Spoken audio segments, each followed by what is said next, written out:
Industri kelapa sawit di Kalimantan merupakan salah satu industri utama di pulau ini yang berkontribusi besar terhadap ekonomi, daerah, dan nasional. Tapi di sisi lain, industri ini berdampak besar terhadap lingkungan.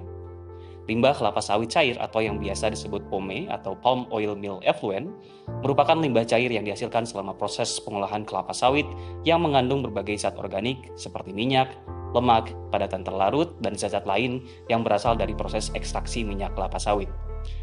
POME dapat menjadi masalah lingkungan serius jika tidak dikelola dengan baik karena mengandung polutan yang dapat mencemari air, tanah, dan sungai jika dibuang secara langsung. Pengembangan POME atau Palm Oil Mill Effluent menjadi energi yang ramah lingkungan dan terbarukan adalah salah satu cara untuk mengurangi dampak negatif industri kelapa sawit pada lingkungan, sekaligus memanfaatkan limbah ini sebagai sumber energi yang berguna.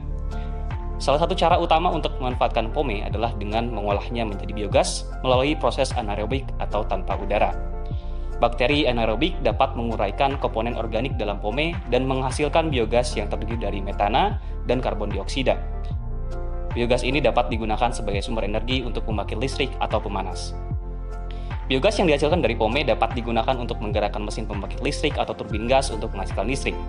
Ini membantu mengurangi kebutuhan energi non-terbarukan seperti bahan bakar fosil.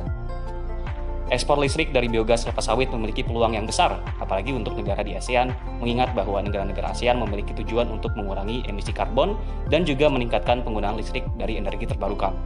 Dikutip dari CNBC, negara Singapura telah mengajukan permintaan listrik dari Indonesia khususnya yang berbasis dengan energi terbarukan.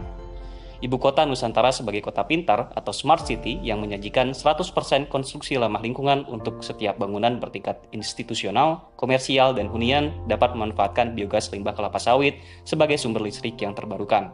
Biogas kelapa sawit juga dapat mendukung visi IKN untuk menjadi super hub ekonomi dalam klaster industri teknologi bersih. Oleh karena itu, pemanfaatan biogas limbah kelapa sawit ini harus mendapat dukungan penuh dari pemerintah.